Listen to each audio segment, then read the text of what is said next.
guys? Welcome along to Hellmouth Hotline. I'm your host, Rodney Stewart. We're getting into Buffy the Vampire Slayer in this episode.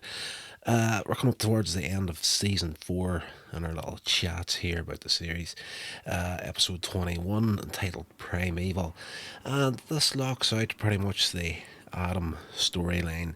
And yeah, it's just to remember, first time around watching this here, kind of thought to myself, okay, we've got 2 episodes left, get into this one, and by the end of this episode, they take Adam out, so it kind of threw you off, but it finishes off in a fairly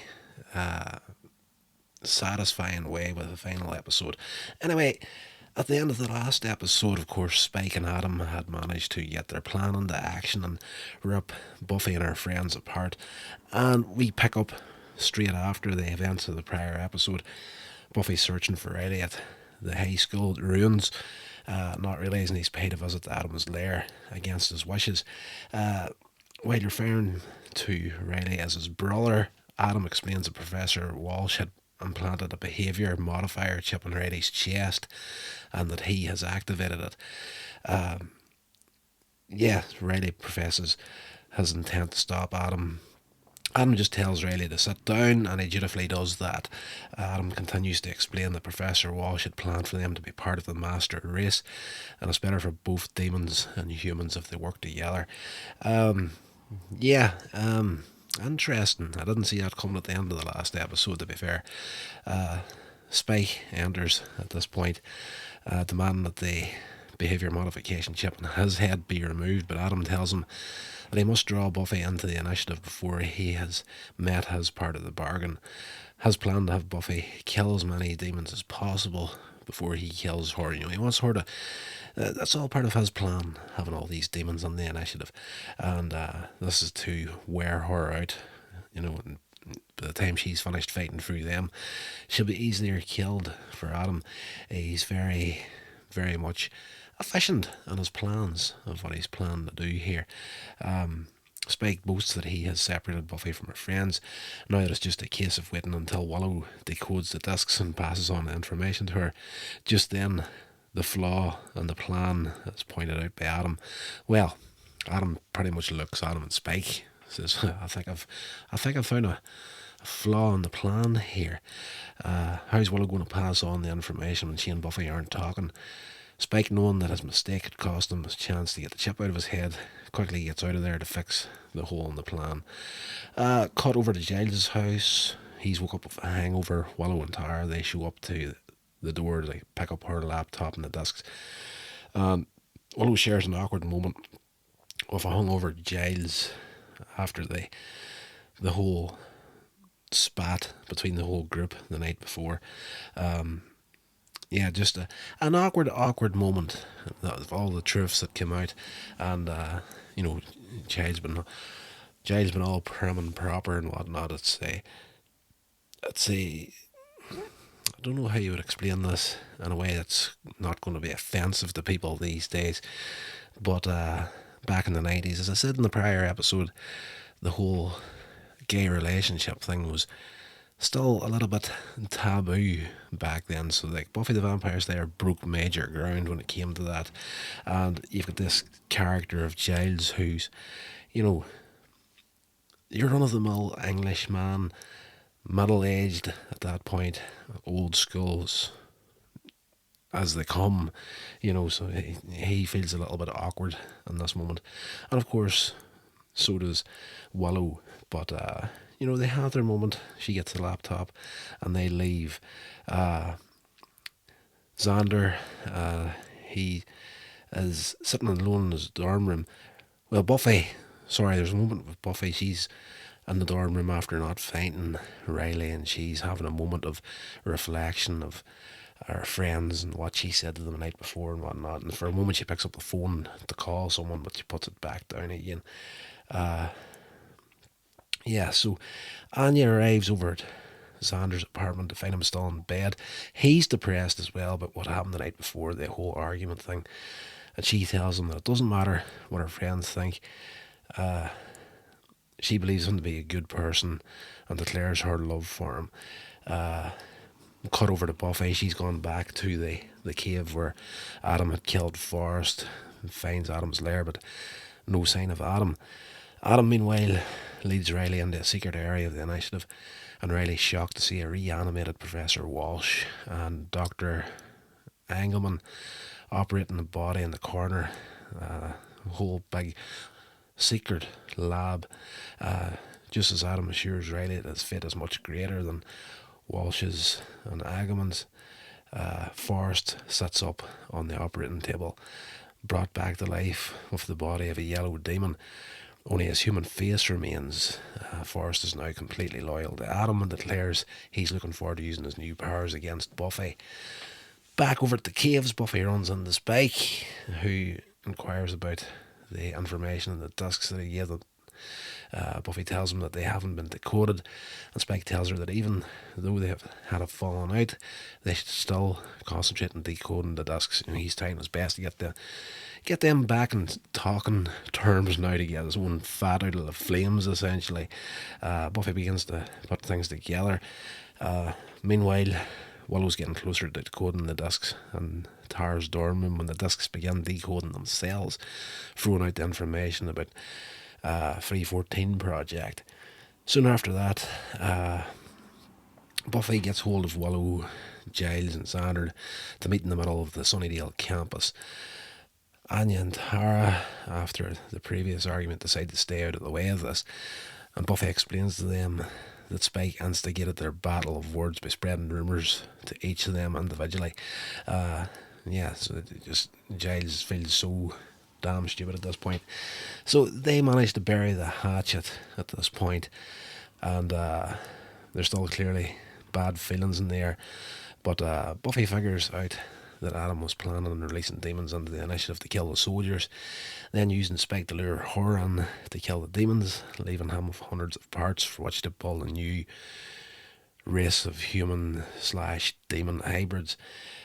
While Xander asks if Adam was worried that Buffy will get in the way of his plan, Buffy realises for the first time that Adam may be too powerful for her. Cut over to the secret lab in the initiative again. Riley, he's sitting down, he's bound to a chair while Professor Walsh prepares him for an operation. When he tries to talk to her, Forrest informs Riley that she's merely a walking corpse, but that he is more alive than he's ever been, and Riley will be joining them soon. As Riley tries to tell him that they'll never control him, Professor Walsh injects him with some sort of injection, whatever it is, to start working on him. Back over at Giles' house, the Scooby Gang, they're trying to figure out how to defeat Adam. Buffy tells everyone that Adam's powered by a uranium-235 core. However, no one is sure how this information can help. Willow suggests casting a spell to paralyse Adam, but it must be recited in Sumerian by an accomplished witch in close proximity to the subject.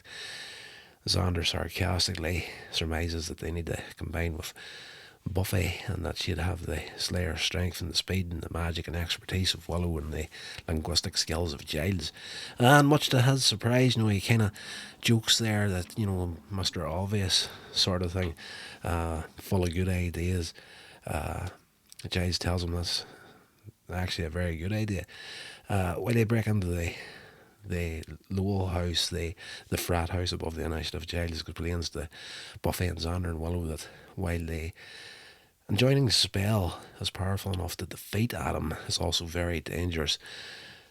But Buffy tells everyone to get ready. However, the time she isn't intending to sneak into the initiative quietly, kicks in the mirror, and they start to descend down into the elevator shaft.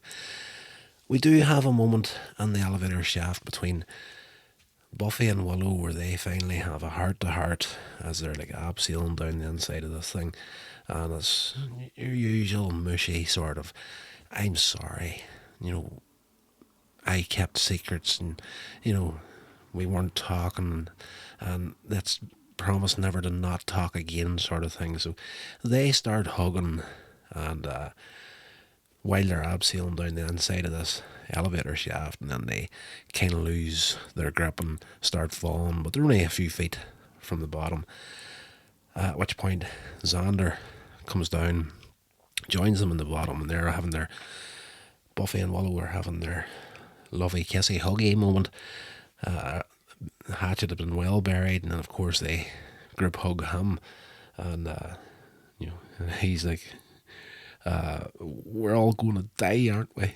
Whenever he sees all the mushy, lovey stuff, we're all going to die, and they're like, "No, we just missed you." At which point he shouts up to Giles to hurry up down here. You don't want to miss this. So yeah, there's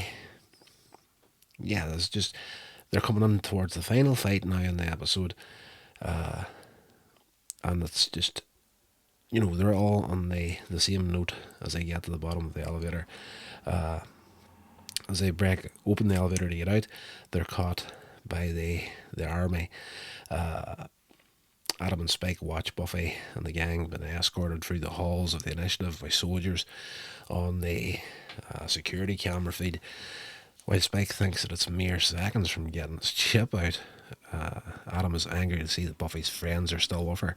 Spike realises he's completely botched up the whole outfit here and tries to make a run for it, only to be caught by Forrest.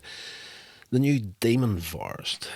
Spike protests that he tried his best, so Adam decides he's going to honour the agreement with Spike, and I will remove the chip by ordering Forrest to remove Spike's head from his body. Spike manages to escape from him by putting a cigarette in the Forrest's eye, and escapes, and Adam decides to let him go since there's now nowhere to escape to. So yes, this is the one moment in television history where smoking wasn't bad for somebody's health. It saved Spike, and a moment where he could have had his head removed from his body. Back up in the Initiative control room, Buffy tries to tell Colonel McNamara that Adam's planning an attack from within the new compound from a secret lab built for the Free 14 project. However, the presence of magic, the Colonel, he's gone through the stuff that Buffy and the gang brought with him. There's a magic gourd in the bag. Along with his unawareness of these activities, only convinces the Colonel that the Scoobies are crazy. You're absolutely mad, like he's proper warfare army here. He's going to get guns blazing. His idea is to, just taser Adam and just take him down with as much force as they can. But Buffy's trying to fight the point. Like, I've seen tasers used in Adam before, and he feeds on it, and you're just going to give him an all-out Buffy here. Buffy the Vampire Slayer. Oh, that's the worst joke that you're going to hear tonight. One of the soldiers at the controls informs everyone the backup generators have just gone out. They're not responding, locking them all in the compound. Back in the secret control room, Adam opens the containment units, letting the demons out. Buffy urges the Colonel to let them go and escape with his men, but he orders his men to help him take the armory, and orders all other soldiers to keep Buffy and the Scooby gang under arrest. Buffy immediately knocks out the two guards that are left, and Willow sits down at the control console to try and work things out. As looking into the monitor, they see the fierce battle going on through the compound, through the security cameras. Blood, guts, carnage everywhere. Demons are massacring the doctors and the soldiers, and Willow, through all this, manages to find a system of air ducts that supposedly lead to nowhere. And Buffy speculates that the ducts must lead to the secret lab, and in order to perform the enjoining spell, the gang need to be somewhere fairly close to Adam. Therefore, the new task is to make it through the war zone outside without being killed. So the battle in this episode between the army and the demons and the doctors and whatnot, very, very well choreographed, unreal. If you do get the chance to find any of the videos of the stunt doubles doing their fight scenes, I came across one on Twitter /X, whatever you want to call it. It was the stunt doubles for Buffy and someone else. They were fighting, and no cuts. It was just it was the fight from the a fight that was in one of the episodes of season 2. And it's just no cuts on there. It just shows you the choreographed fight from start to finish between the two stunt doubles, and it is flipping immense. It's unreal. So if you get a chance, get on the internet, look up, I would say, uncut stunt double fights Buffy the Vampire Slayer. Probably a good search to get it. Just look through some of the videos. The fight is unbelievable in this episode. It's very, very well done. Buffy, Xander, Willow and Giles, they're making a run through the initiative. They're trying to get to room 314. After narrowly avoiding being shot and attacked by demons, they finally make it and find a secret door that leads to Adam's secret lab. Buffy pauses at the door, tells Willow to barricade it behind her, and Xander tells Buffy that he still doesn't feel right that Buffy's going to get in there on her own. But Buffy looks at him, smiles, and is like, I'm not going to be on my own. With this spell, of course, it's going to join them all together. Buffy goes in, and Willow barricades the door. When Buffy enters the secret lab, she finds Riley. He's still bound to this chair. And she asks him to tell her what's going on, but he's unable to speak, and Adam appears from the shadows and orders Frost, Professor Walsh, Dr. Engelman to kill Buffy. Forrest and Buffy fight. However, she struggles against the sheer strength of this new Forrest/demon hybrid. During the fight, a beaker smashes near Riley, leaving broken glass beside him.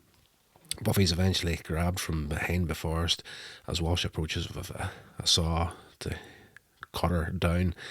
In the other room, Willow, Xander and Giles, they start performing. They enjoying the spell as Buffy breaks free from Forrest in the other room and sends Professor Walsh to the floor with a swift kick. As Buffy fights Forrest, Riley manages to fight against the programming of this chip that's on his chest. He grabs a piece of glass, cuts onto his chest and starts beginning to remove the behaviour modification chip. He finally manages to rip it from his body before getting up and tearing the life-giving tubes from Walsh and Engelman, taking them down. Riley takes over the fight with Forrest as Buffy runs off to find Adam sitting in the control room of the security camera monitors.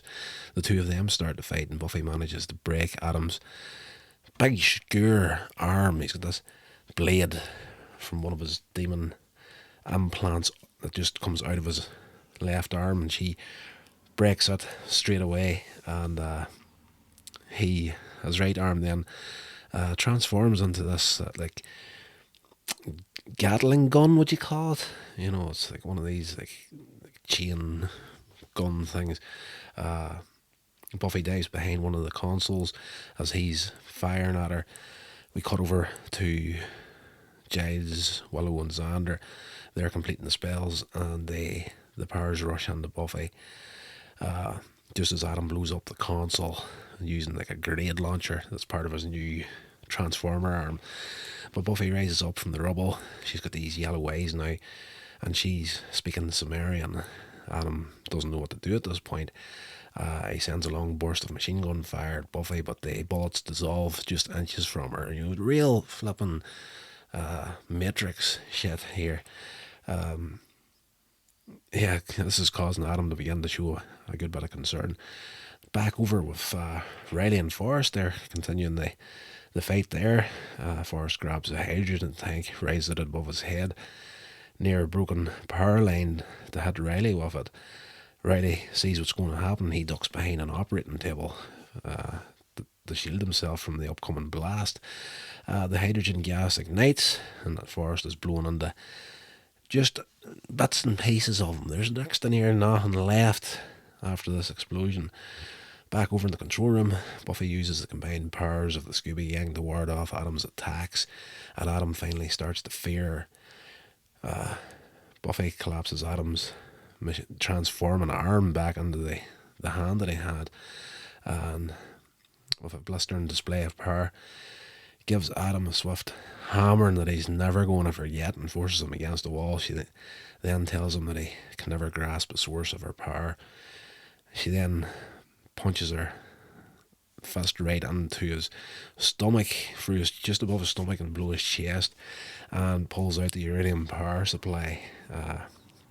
Riley arrives as Adam finally dies and watches as Buffy levitates the power supply from her hand and it dissolves in the thin air. So using a lot of black magic on this episode essentially, and that's what the next episode is going to be about. It's going to be the fallout of, I think now if memory serves, as kind of the fallout of using this kind of magic. Coming towards the end of the episode, the spell wears off and Buffy, Willow and Xander collapse with fatigue. A demon breaks through the barricaded door where the Scooby Gang's at and almost gets hold of Willow, but Spike comes up from behind and snaps his neck. Though unhappy that he tried to help Adam, Willow, Giles and Xander decide to spare Spike out of fatigue and the fact that he just saved them. And a good bit of comedy from Spike here at the end of the episode where he's like, you know, it's a good job I was here, you'd all be dead sort of thing. You'll not stake me now because like, I did save you sort of thing. So yeah, Buffy and Riley then arrive in the room and the gang prepare to head into the battleground outside to save as many lives as possible. Willow asks if Buffy's up for it. She confirms that she couldn't be more ready as they head out towards the fight. The end of this episode was great. I enjoyed the way they closed this out because, you know, there's a lot of action still going on out there and a lot of stuff to fight through and sort out. And instead of going with Buffy and the Scooby Gang and seeing what they're doing, you get to kind of see it from the perspective of the security cameras from the initiative after everything was finished. Willow and Spike join the initiative soldiers to stop the demon attacks, saving most of them with only 40% casualties among the initiative. Graham survives while the colonel's killed. At the end of the episode where you're seeing all this stuff going on the monitors, there's an internal briefing with the government higher ups, and they're talking about everything that's happened in there and how the initiative was a great idea. Professor Walsh's ideas were phenomenal, but at the end of the day, just it couldn't work, and the demons, you know, just they can't harness the demon's powers as a powerful military weapon, and they conclude that demon kind cannot be harnessed and controlled in such a manner, and, you know, close the initiative down, full of concrete.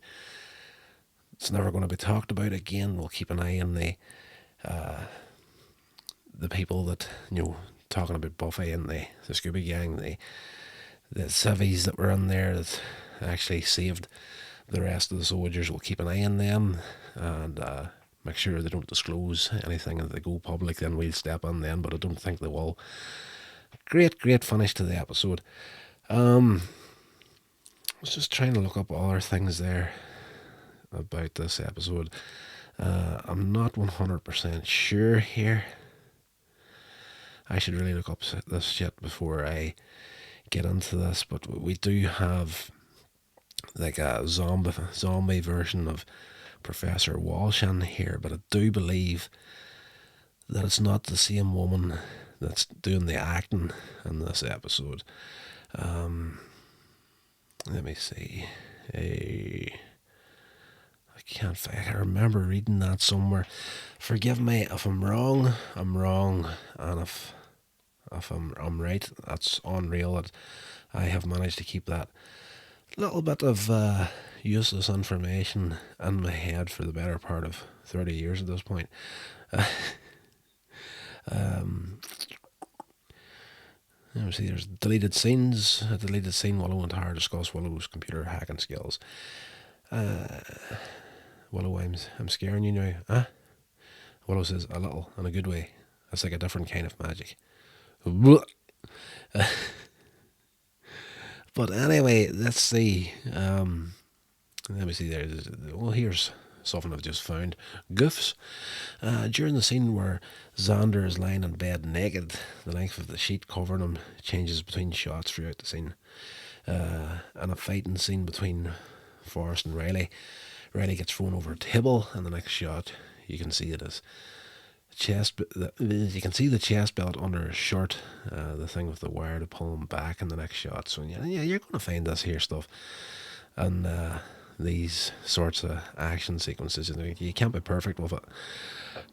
While rappelling down the elevator shaft, the close-up shots of Willow show that the rope isn't moving, revealing that the two actors are actually been lowered from above with fixed rigs. True abseiling involves travelling down the past the rope. I wouldn't even say that's a goof. It's just, it's TV. They're not on an elevator shaft. They're in a little box in the corner. Another goof is when Buffy and Willow group hug Xander. One camera angle shows Willow's right arm outside Buffy's left, while the opposite angle shows it inside. That is what it is. As the Scoobies are trying to make their way through the fighting on the main floor, a man is flung onto the centre opening. You can see him land on a large inflated mat. Yeah, I wouldn't put that down to goofs. It's just, it is what it is. It's TV. It's the magic of TV. And, you're going to have stunt doubles in there. Like, if you're going to do that for goofs, like, why don't you list something like the fight between Buffy and Adam? The further out shots clearly wasn't Adam but a stunt double, and it clearly wasn't Buffy but a stunt double. Just like, nitpicking beyond belief. I enjoyed this episode. Very, very satisfactory with the finish of it. I loved that bit with the government stepping in, and you're getting the officials saying, this was a complete and utter disaster. We're going to fall it full of cement, and we're not going to talk about it again. And if they do, we will step in. So, memory doesn't serve me here, but it probably at some point in the following season we will get something involving the government because of the initiative as far as Riley's concerned. So, great end to that episode for a fairly disjointed season, if memory does serve now, to go back to Professor Walsh. Originally, I do believe that her character was supposed to have a bigger role within this season, but apparently, and again, I could be wrong here, I'm just going by something I read or heard years back, but apparently the actress broke her contract as such, but another offer came along, a better offer, and she took that, and they had to rewrite the better part of the season because of that. That's why the season feels as disjointed as it does at times. But that's what it is, and I'm actually looking forward to the next Monday whenever I do the review on the final episode of season 4, because if I remember right, that's one of those episodes that's just beautiful, and I'm not going to ruin it at this point, but it is what it is. Anyway, that is going to do it for this episode. Thank you for joining me, all 5 or 6 of you. I really do appreciate you. No idea at all at the moment who you are or who's listening to this podcast, so feel free, if you are a regular listener, to drop me an email to let me know who you are, what you think of the show, how I can do it better. Hellmouth Hotline at gmail.com is the email. Check out the website, coinsagemedia.com, for everything else I'm doing, and you'll get everything at the website anyway, but I'm going to be posting all my long form content from the vlog channel to the review channel to the 2 podcasts. They're going to be uploaded as regular, as clockwork, whenever they come out to the Patreon, patreon.com/coinsagemedia. So check them all out, and as far as the Patreon goes, I'm not directing you there to give me some money. No, I'm not doing that. I'm not doing this for the sake of money. Not right now, anyway. So, that's going to do it, guys. Until the next episode, stay safe, and I will talk to you all then. This has been a production of Coins Age Media. Thank you so much for listening.